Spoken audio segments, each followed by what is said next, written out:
He talks a good game.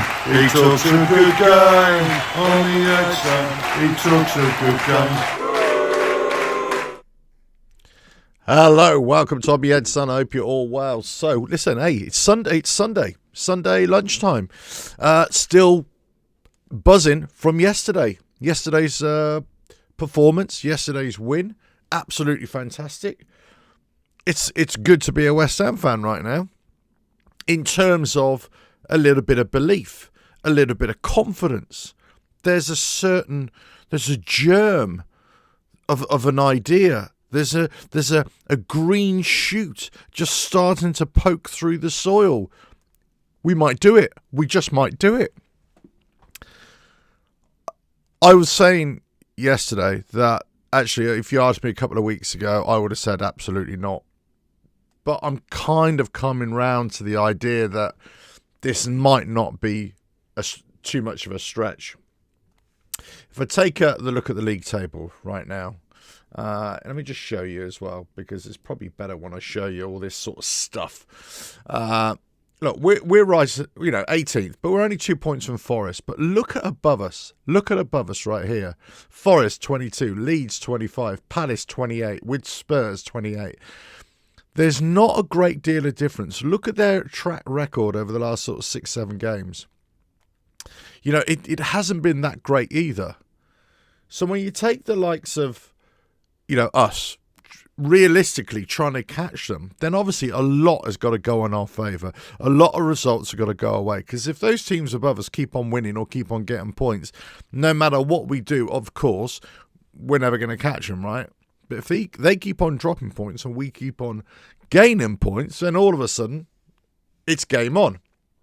Let's have a look at the West Ham fixtures here. I want to show you this as well, because I thought I started looking at it, started analysing this a little bit more, and I thought, what realistically can we look at these points? Chelsea next week. If we get a draw at Chelsea, there's a good chance that we could even get a win there, because they're, still finding their feet under their new manager. We could do something. Away at Burnley, I've already said this is a crucial 3 points. We've got to go out there and get a win there. If we don't, then start worrying again, right? Man United at home, again, they got the Carrick bounce. Let's just see if they continue that on. They got Arsenal this afternoon, haven't they? Let's just see how they do. But again, that's going to be, again, they're all crucial games. They're all hard games. Let's face it, they're all hard games. Burton Albion away in the FA Cup fourth round. Again, that's about building confidence and trying to go along in the FA Cup. Then we got Bournemouth at home, who have been struggling, although they got that fantastic win against Liverpool the other night, 3-2. Then we're away to Liverpool. So this takes us to the end of February. By the end of February, we'll be in we always seem to be saying this, in a much better position to know where we're at. Looking at the rest of the season, I wouldn't say we've got the worst run in. I'd say we've got a bit of, there's the Liverpools in there, there's the Arsenals in there, there's the Man Cities, but there's also the Wolves, the Palaces, the Brentfords, the Leeds, the Newcastle. So, it's not as if we're totally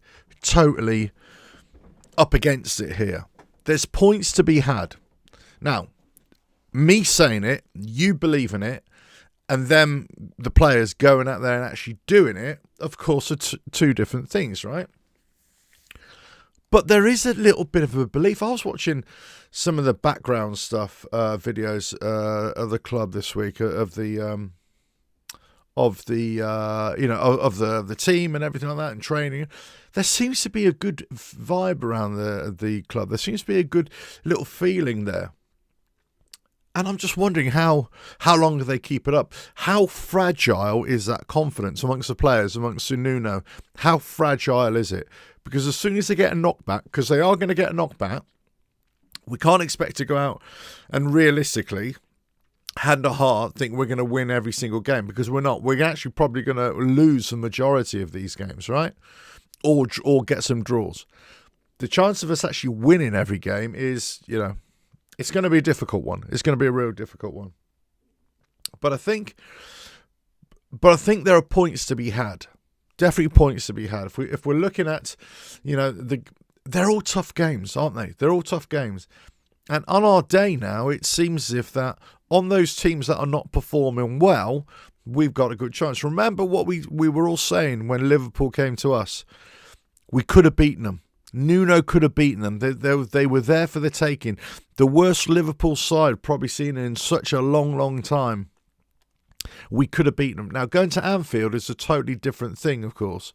And I appreciate that. I fully understand that. But at the same time, they're not Liverpool. They're so all over the place.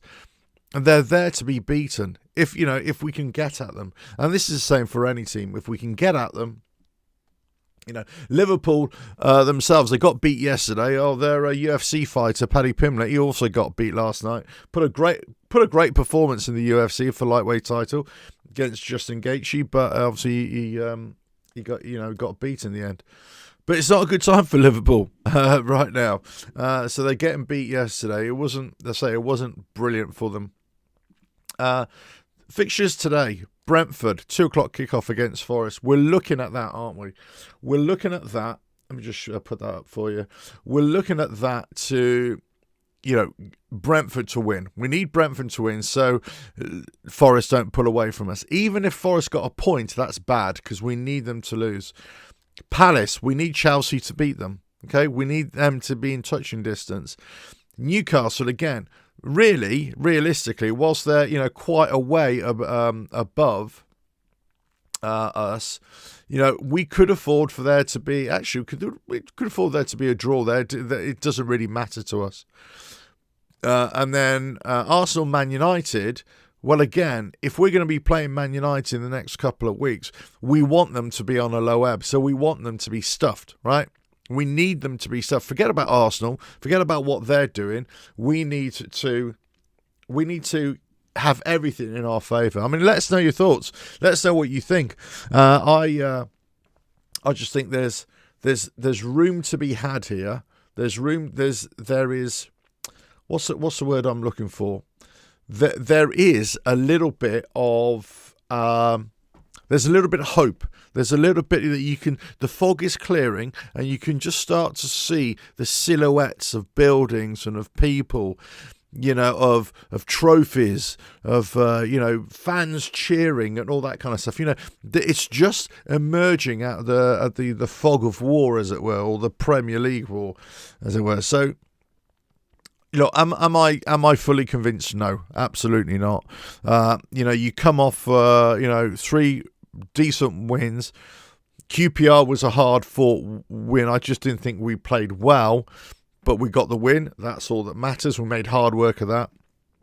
Spurs, we came away with a win, and it could have gone either way, I suppose, in many ways. But we stuck at it. We played well. But yesterday, we just played really well. And as I made the remark and said, well, actually, Sunderland, they just didn't turn up. They didn't play well. But unlike when we played other teams, yeah, it is. We've beaten poor teams, but we weren't that great ourselves. Whereas yesterday, no, we were great. We were really, really good. Fernandes, I keep on looking at that goal again. I just keep on watching it over and over again. What an absolute beauty. What absolute beauty of a goal. Somerville, again, beauty goal. And then you're looking at stats for Bowen getting his penalty. And he's gone through the record now of goals and assist combination now. It's all on the West Ham website. They've all put it up today. He's got another 5 odd goals until he can break Antonio's Premier League goal scoring record. Look, it could all come good for us towards the end of the season, but that doesn't mean that we are, even if we survive, even if we stay up, we know that our club as a whole is a basket case. We know that unless fundamental change happens within the structure of the club, within the organisation of the club, the way things are dealt with behind the scenes, the way we go for players, attract players, the way we look at training, training systems, training facilities, the way we look at match day experience, everything, the way we communicate, well, the club communicates with the fans, everything, there has to be change. There has to be a different, there's not a lot of love lost between most fans, I would say now, and, Sullivan and Brady. Most fans just, they want them out and gone. I would imagine, I'm not saying, I can only go by what I'm feeling around me or what I certainly feel. I know there's lots of fans that don't want to have this, that don't want to have this conversation. They don't want to get involved in the politics. They just want to watch the football. They just want us to win. But unfortunately, it is kind of all intertwined. It's all wrapped in, within the same argument. Whilst they are separate arguments in terms of, I've always said it, if you watch my channel, I've always said it, there's front of house and back of house. Back of house is all the ownership and everything that goes on behind the scenes. Front of house is, Nuno and the players and how they're doing. The interesting thing for me was for getting the new coach in for Nuno. And, he seems to be a really great lieutenant. Or lieutenant, I should say. I'm not in America. I'm in England, and he seems to be really. He seems to be like the opposite to Nuno. Very much more animated. Very much more. He wants to get out there and attack. He's questioning, as a good lieutenant should, as a good second. You don't want a yes person next to you. You want somebody who either reinforces what you're doing and say, yeah, you're doing it right, but also can question, but also can give you alternatives. And obviously, there are modes and methods of doing that. You don't want somebody who's just constantly arguing with you. You want somebody who kind of, it's for the better good. You're doing something to, make everything work. But at the same time, it seems to be as if we're not totally reverting back to a defensive setup. But that's just been the last two games, right? Now I can't really say if it's totally there. Remember, Nuno is still in charge. Just because you got a number 2 there doesn't mean that he's going to listen to everything he says. But at the same time, we seem to be playing more attractive football in moments in the game, and we seem to be playing more going forward. As I said yesterday, having the 2 up front, regardless of what you might question in terms of quality and all that kind of stuff, just having 2 strikers up there or 2 players up there who can play in a forward role, I think is really helping us out. And I think it is satisfying Nuno's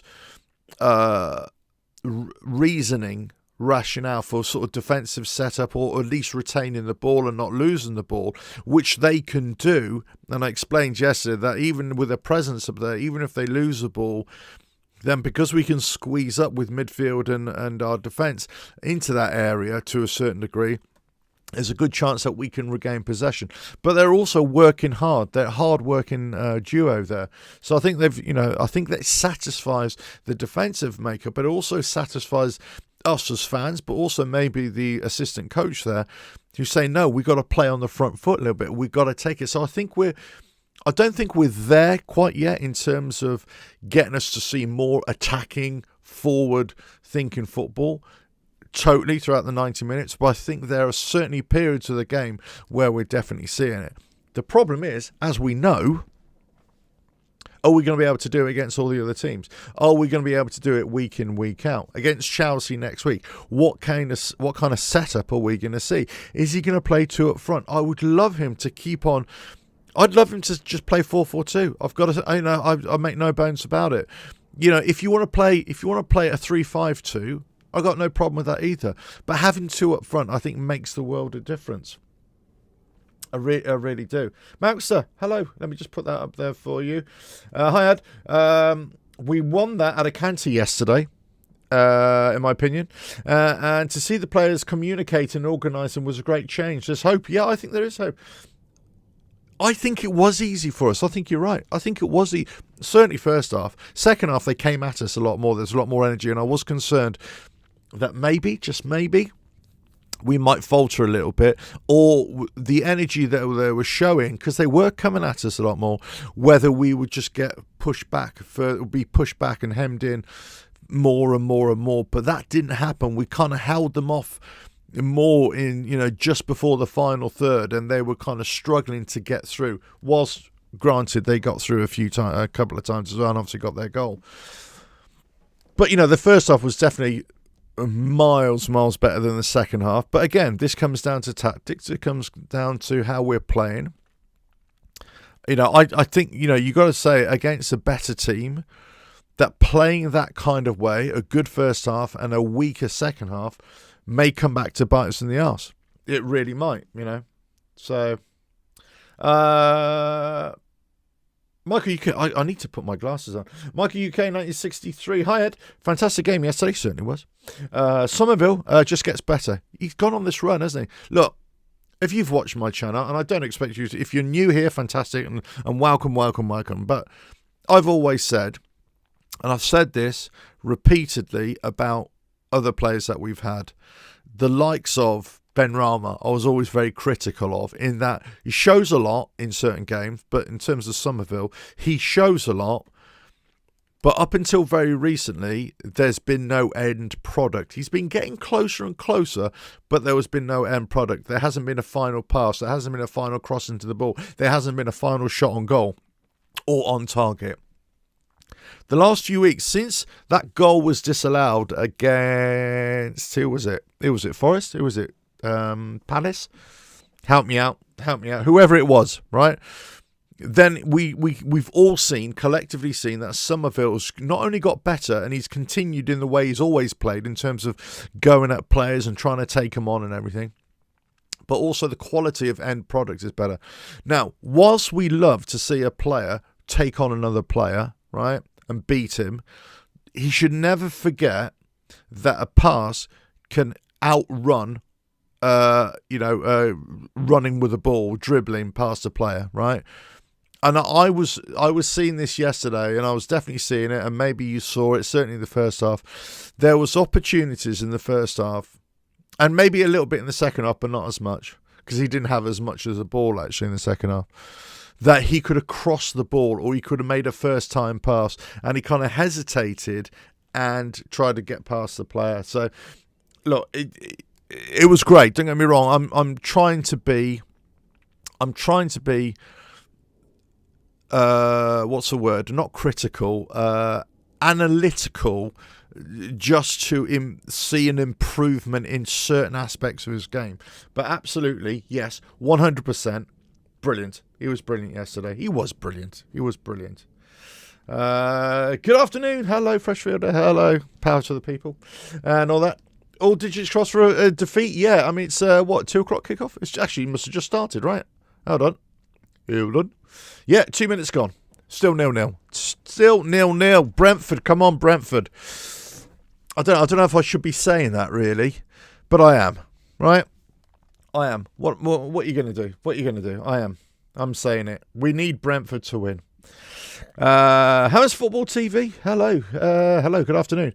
Hope you're still enjoying the weekend. I'm loving it. I'm absolutely loving it. I can't. We all kind of feel like this, don't you? You get a win, but not just an isolated win. When you get a run of games, and and it's not only that they're lucky wins, right? It's not just that they're lucky wins. They're actually good wins. They're good performances. So, and when you've got the likes of Sunderland coming down, who okay, I'm not going to talk for the rest of the fan base because I couldn't possibly do that. But what I'm saying from my point of view, I was a bit concerned that they would come down to us and give us a tough game. I think there was a lot of Sunderland fans there yesterday who made a long trip down, and fair play to them. The Sunderland fans, for the first 15 minutes, they were in fine voice and they were giving us a bit of a challenge in terms of the vocal department. And I feel that they had the belief that they would come down to us and do a number on us, that they would put up a much, much bigger fight than they actually did. And when they had that shot in the first half, in the whatever it was, 10 minutes, whatever it was, and Areola tipped it over the bar and everything like that. You know, it on reflection now, as I've seen it back, you know, it was quite a comfortable save, and I love it how keepers, they like to make dramatic movements sometimes for relatively easy saves. But look, I'm not slating Areola at all, because he's been fantastic for us. If it wasn't for him, we would have lost games, or we've certainly lost by greater margins, right? So no, it's not criticism of Areola, I'm just taking the piss a little bit. But however, after that point, they fell away completely.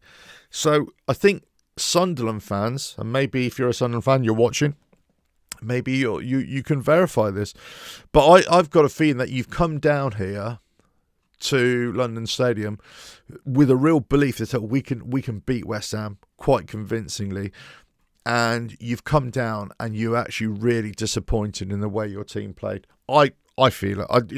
If I was a Sunderland fan, as I've been a West Ham fan, and I've seen so many performances like that, I will be like, well, what the hell was that? What was all that about? Do you know what I mean? So it's kind of, do you know what I mean? It for us, it's great, but for them, they came down in fine voice. They came down in numbers. You know, from a travelling away support, that's great, right? I mean, for them, that's great. For us, it's not, but for them, it's great. But we shut them up, actually. We shut them up in the end. You know, we talk about the West Ham, you know, the London Stadium not having a great atmosphere, soulless bowl and all that kind of, and loads of people have the same opinion, right? And I'm the same opinion as well. Don't get me wrong, I'm not trying to say all of a sudden that we got a great stadium and we got a great atmosphere. However, there are times when we do have a much better atmosphere, a much improved atmosphere, and that we can quash the noise or quell the noise or whatever the term is, you know, of opposition fans. And I think we did that yesterday. I think on the whole, there was a point before we scored that I thought they were getting a bit louder than us, but although we were trying to give it back, and I can only say from where I stand, right? I can't really say from the rest of the stadium, but where I stand. But after that, we just seemed to get louder and louder. And as I said yesterday, kind of reverberating around the stadium. And yeah, of course there are quiet moments, of course there are, but there's also always that hum. There was a hum around the stadium which you don't often hear. Sometimes it's dead and it's crap and it's shit, especially if we're playing rubbish or we're losing, right? It just, you know, you can hear a pin drop sometimes, and that's where the away fans always get really, you know, animated and full of themselves, of course. But for us yesterday, it was good. It was a good good atmosphere. Moutster, hello. Palace vs Chelsea is on as well, so hopefully a few injuries for Chelsea to help us with our next game. And Newcastle against Villa as well. That started all 0-0, I think, isn't it? Yeah, all 0-0 so far. Look, as I said before, we need the other teams. You know, I could say to you, and I'm sure you could say to me, and we could all say to each other, look, we need to win the next 10 games. We need to win. We need to get points on the board. Yes, 100% we need to do that. But we also have to, we've made this a problem for ourselves by needing the other teams to falter. If they don't falter, then we're screwed. So we need a lot of things to go in our favour. Look, you know, on the one hand, yeah, you kind of want Chelsea to beat Palace so they stay within touching distance of us. Where are Palace again? They're 15th on 28 points, same as Spurs. So that, you know, they're within sight of us, right? We can see them. They're not too far away. But at the same time, yeah, we want Chelsea to, you know, get stuff in as well. I think they're playing in Europe in midweek as well, aren't they? Yeah, they're going to be playing in Europe in midweek. So, if they playing in midweek, is it Napoli? Napoli away, isn't it? Yeah. Somebody was saying that yesterday. I can't remember. Napoli are doing great as well, aren't they? Let's face it. Decent team, Napoli. Conte makes me laugh. He just makes me laugh. I saw it a week or so ago. He got sent off by, I think it's against Inter Milan, and he was just going absolutely crazy at the ref and everything. Great. That was funny. From my point of view, it's funny, but, you know, from him, of course.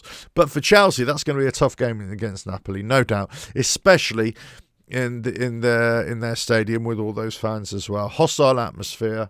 Yeah, tough for them. But look, Tough for them, great for us, right? It's all part of the mix.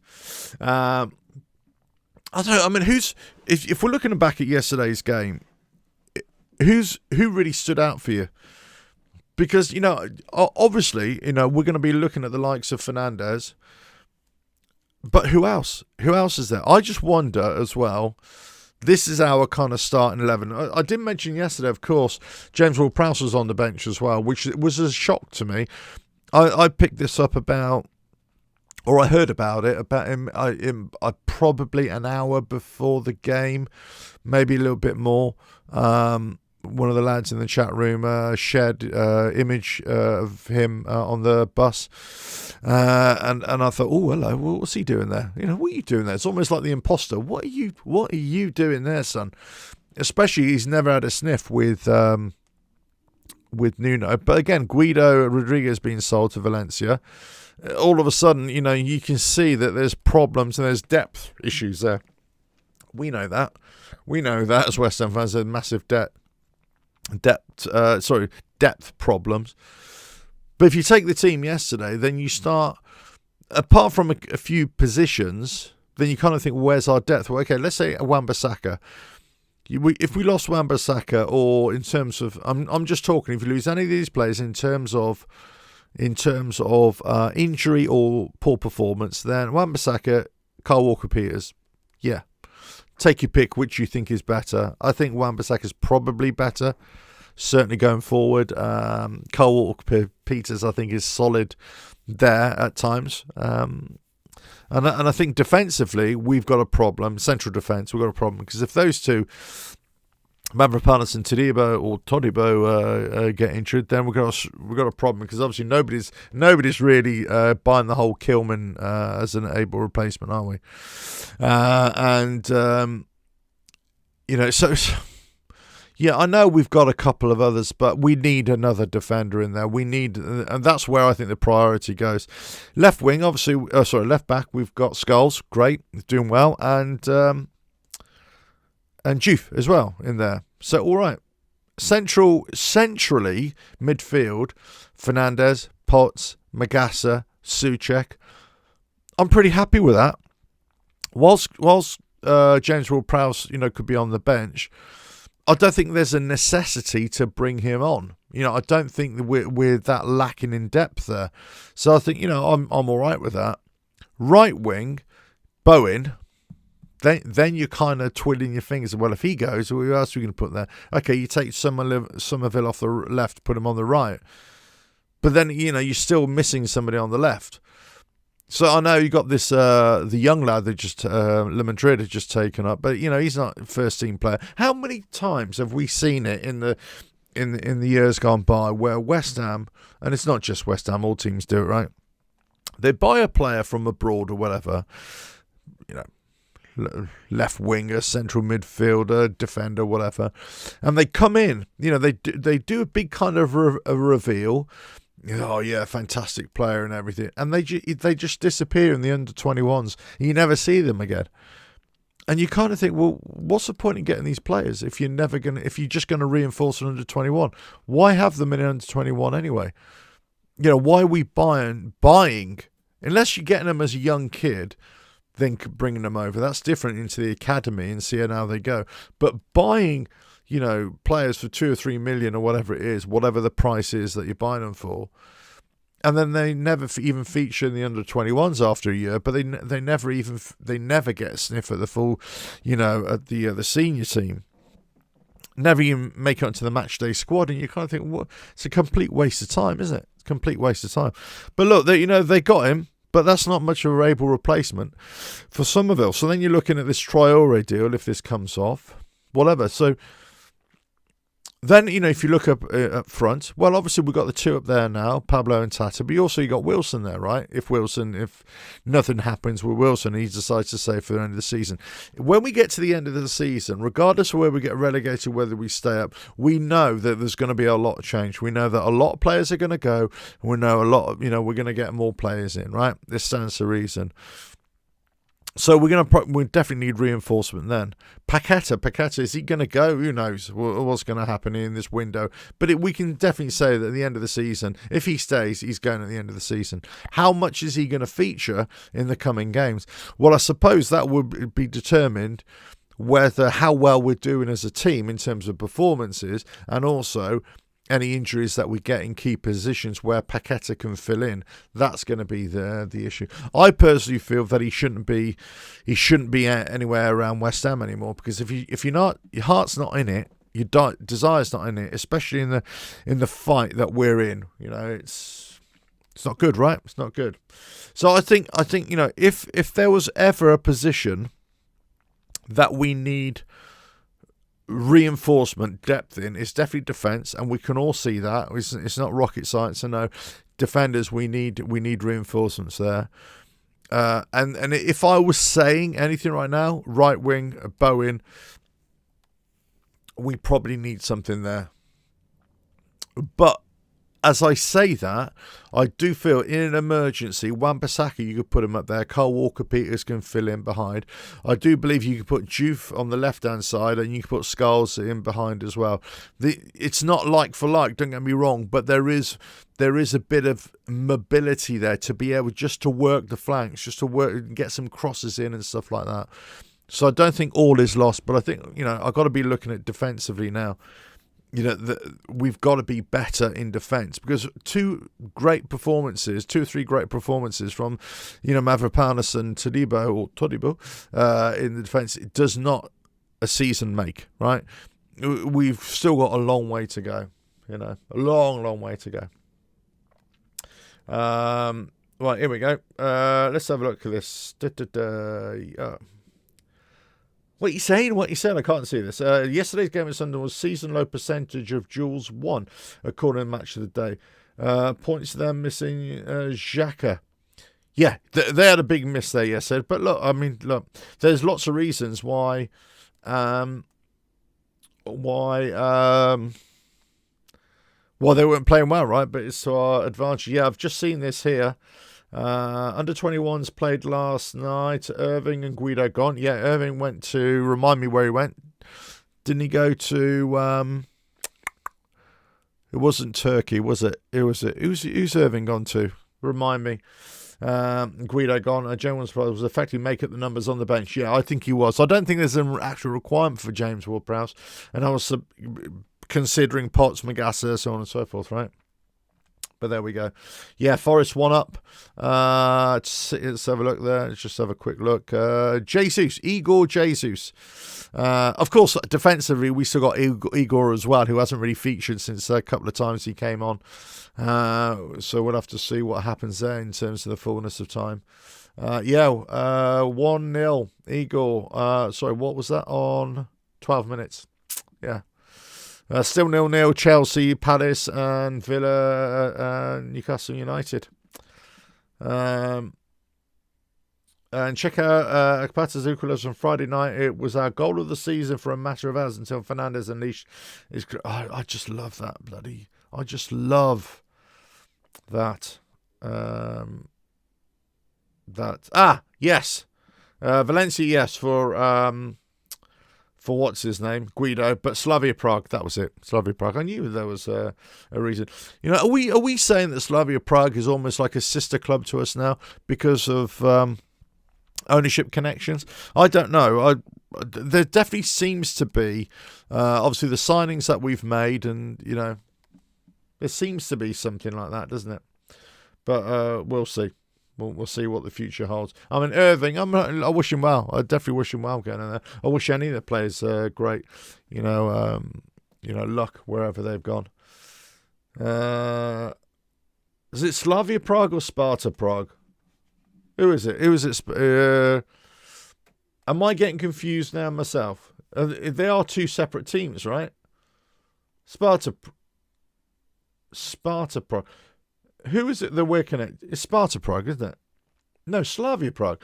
I'm getting confused myself. Hold on. Wait a minute.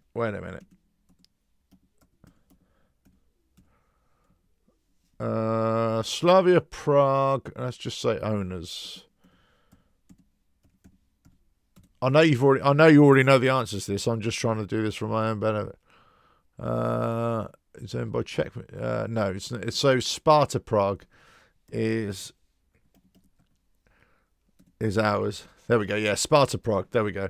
So he's gone to Sparta Prague. Yeah, Kretinsky is Sparta Prague owner. There we go. Which, yeah, I'm just wondering if there's anything in that. But look, I'd be interested to see if Kretinsky or anybody else is going to come in and, you know, change the ownership model of our club. Don't know. Okay. There we go. So, okay, I'm getting confused myself. Right, so Souček and Kufal came from Slavia Prague. But who was the other player that we got from Prague afterwards that didn't do well at all? That didn't do well. It wasn't Vlasic, was it? Who was it? There was another player that we got, and he only came in for the season loan or the end of the season. I think we might have got him in January, and he stayed for a few months, but he was just crap. It wasn't Vlasic. It was somebody else. That's a question for you. There we go. There's a question for you. In my memory banks there's a player we got from one of the Prague clubs. I can't remember which one it was. Kroll. There we go. That's the one. That's the one. Yes, thanks very much. Yeah, I knew it was in there somewhere. There we go. So, yeah, he's the one that, you know, I just, you know, again, there was a thought, oh, he could be really good. And then he was just, oh, okay. He didn't really feature. He didn't get a mention, but at the same time, you know. But listen, I'm still loving it from yesterday. I'm still loving it. I still think we're not in a terrible place. I think it always comes down to, as a fan, or myself as a fan, and maybe you feel the same as well, it's not so much that I'm looking at the players as individuals in terms of what they're supposed to be, because let's not forget, all of these players are elite players, right? All of these players are elite players. They are the best of the best, you know, in, you know, a whole world, a whole billions, you know, 8 billion people, you know, well, about 5 billion of them love football, and probably about 3 billion of that wish they, you know, have played football and want to keep on playing football, right? So, you know, out of the the global population, these are the elite of the elite, right? Now, we, as fans, right, we love to say how crap they are. But I always say that I justify that in terms of, well, I'm comparing elite to elite. And you can see with your own eyes when somebody at that level is not able to compete with somebody else at that level, right? We always say, look, there's levels to this game, right? I don't know if I've told you this before or ever mentioned this before. I'm into my motorbikes, right? And I've been on the track racing a few times in the past, not so much now. I'm old, right? Track racing in the past. And years ago, this just goes to show the levels, right? I was at an invitational, and they had all these pro racers there, different race categories, all these pro racers there, and we were sharing the track. They were coming on the track with us. I thought it was pretty good, right? I thought, you know, I can hold my own, handy. It's not until you compare yourself and go up against somebody, whether it's a footballer, whether it's a boxer, whether it's a tennis player, it doesn't make a difference, right? Regardless, when you go up against it, regardless how good you think you are, and then it hits you like right between the eyes. It hits you like somebody's just whacked you over the head, you know, with a baseball bat. And you think, oh Christ, I'm absolutely crap. I do not know what I'm doing. And this is exactly what happened to me. I was on the track, and I thought I was going as fast as I could, getting my knee down, you know, doing everything I possibly could. I thought I was hitting the lines. I thought I was doing it great. And these boys were just coming past me and undertaking me on, and it was just like, oh, so demoralising, honestly. So when you're looking at these players, you kind of think, oh, terrible, right? But this is the way I look at it in terms of them as individuals. I don't look at them as their potential,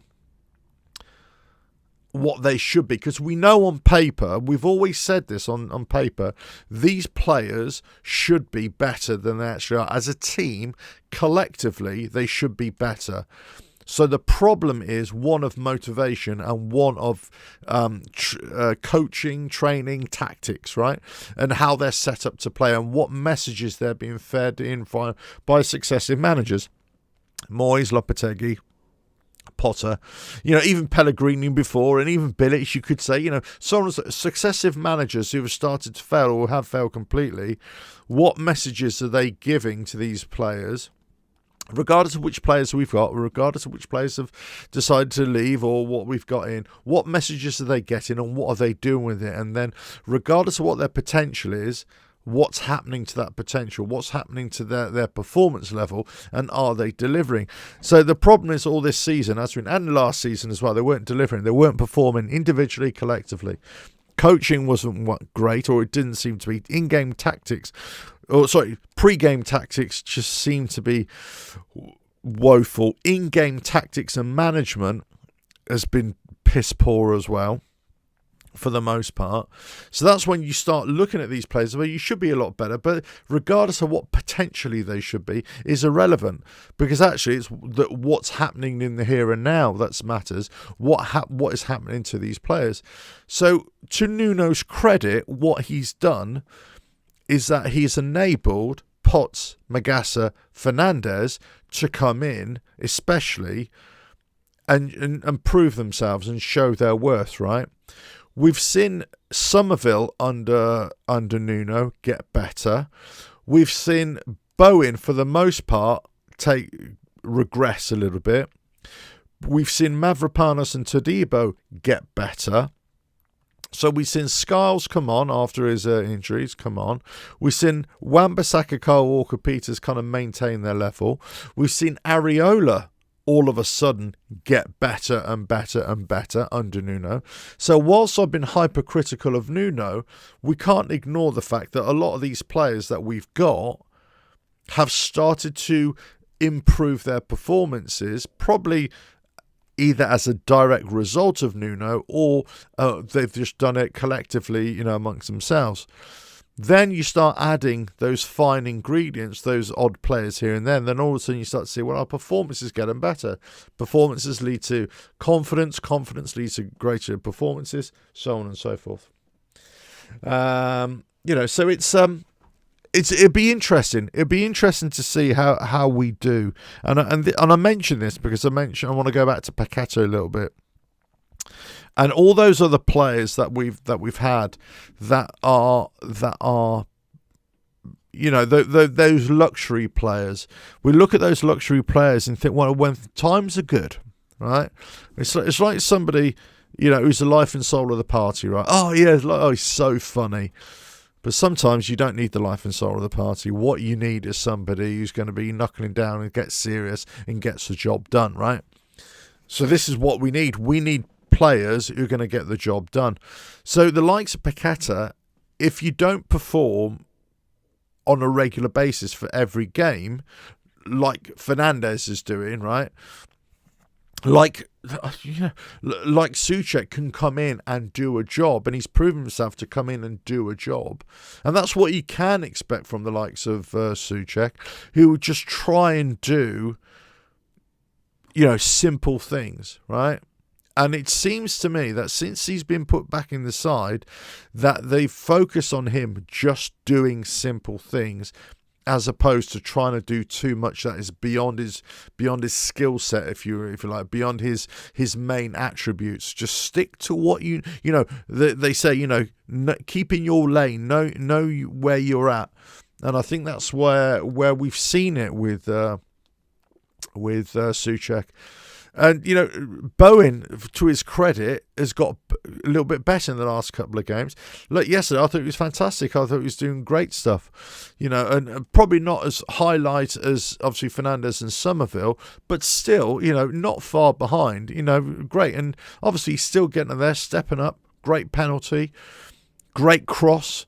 For Somerville goal. He's doing it repeatedly throughout the game.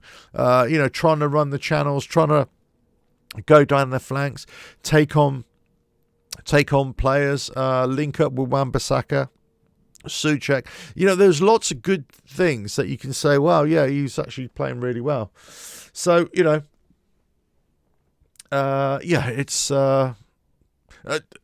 what I'm saying is that there are lots of players that are doing well, and if you've got players that are not doing well, all of a sudden, it kind of drains the life out of the squad, out of the team. And that's why I think, well, look, I do wonder what we're holding out for. I've said this before. What are we holding out for Paqueta? If I said this weeks ago. If he wants to go, let him go. Don't even have him in the match day squad if he's not willing to, be 100%. And it's almost like a cheating mistress, isn't it? Cheating mistress. That's an oxymoron if there ever was one. A cheating wife, okay? It's almost like she only has to do it once, right? Or cheating husband, the same thing, right? You only have to do it once and you're never going to trust them again, right? Let's face it, you're never going to trust them, unless you're a mug, right? But you're never going to trust them again. And it's the same here. He's he's let us down, and he's, played the card, and he's wanted to leave way too many times. It's just like, I'm done with it. I'm done with him. I just don't need to see it. Villa 1-0 up against Newcastle. Chelsea still 0-0, and Forest still 1-0 up. Still a long way to go, of course. 30 minutes, half an hour into these games. So we'll see what's what at the end of it. Let's see does that change the table anywhere? Sometimes they update the table in real time, don't they? But we'd love to see that. Yeah, so 1-0 to Forest, 0-0 Chelsea, Palace, and 1-0 to Villa against Newcastle. Let's have a look at some of these here. Gary, hello there. Hey, only just joined Forest winning. It's disappointed after yesterday's result. I'll watch this later for time. Yeah, okay, good stuff. Go and have some food. Your Sunday roast. Go and enjoy it. I'll watch at least one of your biking videos back in the COVID days. Oh, thank you. Only one? Bloody hell. Yeah, probably not much to look at in all fairness. Yeah, so I was doing quite a bit. I was doing quite a lot of public service announcing during the COVID era. Lots of people weren't allowed to go out in those early days, very early weeks, if you remember. And because of what I do in my day job, I was not restricted at all. I had special permission to be out and about and do stuff and go out on the roads and all that sort of stuff. So I was still doing lots of stuff at the time, making videos for my other channel. This is my bike channel.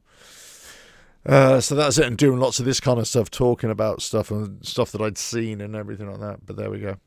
And listen, I could keep on going for hours and hours talking about West Ham, of course. But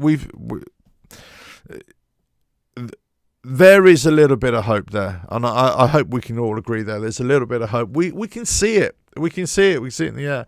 But I suppose I go back to what I said right at the very start. Right at the very start is, how resilient are we going to be to any kind of knock, any kind of defeat, any kind of change? Can we get back up if we lose against the Chelseas of this world, the Man Uniteds of this world? If we get spanked by the City and the Arsenals and the Liverpools, all this kind of stuff. Those teams that are towards the top of the table, especially, and you kind of think, well, really, in terms of table positions, they should beat us.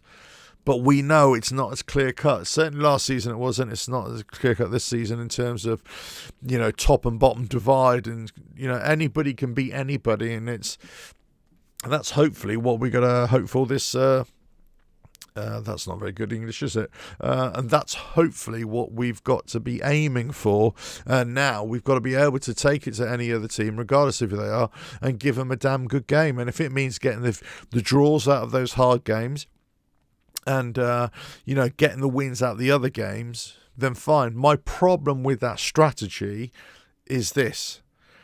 That if you're going to settle for draws or hope just all you can achieve is a draw in those games against the top 7 or 8 teams, then you've got to make damn sure that you come away with a win against all those other teams that are below that or in and around us, right? And it's not always that easy to do that. It's a very tricky. That's a very, what's the word I'm looking for? Precarious kind of position you're putting yourselves into, because you're putting too much emphasis on games where you should be winning them or potentially can win them. But let's face it, you're not that great. Well, we're not that great. So, and the league table doesn't lie, right? So, we need to do a lot better. Chelsea just gone 1-0 up against Palace here. Let's see who scored for them. Esteval. Oh, he's a young lad, isn't he? Esteval's Brazilian or whatever he is. Is he Brazilian? Yeah. Buendia. Buendia scored for Villa, and they're 1-0. 1-0 up. Right, there we go. Listen, thanks for joining. Thanks for joining in the chat. Really appreciate it. I know not many people are watching the channel, and not many watching people the video. Not many people watching the videos and all that sort of stuff. But listen, I'm just doing it just for discussing things, and if the channel builds and takes off, it does, and if it doesn't, hey, what can I say? At some point I'll probably just decide whether I'll continue with it or not. But listen, for now I'm just having a bit of fun, and hopefully we can all enjoy the moment. And I'm sure there's going to be lots of times when I'm back on here, either live shows or doing videos. I actually, in all fairness, I prefer to do the live shows because I can interact with you better in real time. I much prefer to do that, especially on this kind of channel. I much prefer to do real time. There we go. Mounts, cheers, pal. Keep the faith. Certainly will. I think we all got to keep the faith, right? I think we're not there yet. We're not there yet. But I just hope. We just hope that we can do it, right? But regardless, as I say, at the end of the season, mass change has to happen, and the way we do things as a club, and what that means and what that materializes in, I don't know. And for those fans who don't care or just want to ignore what's going on in the background, get it, I understand it, and I'm not here to persuade you. But what I'm saying is that's got to translate onto the pitch, or got to translate into the squad and the way when we play football and the way we get our results and our performances. So if one is impacting the other, then obviously there's a big issue, isn't there? Anyway, listen, guys, thanks for watching. Thanks for being you, and being here, and go and enjoy your Sundays, and go and enjoy the football, and go and enjoy whatever you want to do, being with family, taking long romantic walks along the riverside, whatever you're going to do. I need to go and do a bit of cleaning and all that kind of horrible stuff. But there we go. Under direct orders from She Who Knows Best, of course. Right, catch you again. Another video coming very, very soon. Or a live show. I say I much prefer to do these. I can do this in real time. Works out a lot better. Right, Chelsea next, isn't it? Probably won't do another live show this week or video on the channel or my other channels, probably because I'm just really busy this week. Really busy until Friday night, so probably not going to do anything at all. So with that,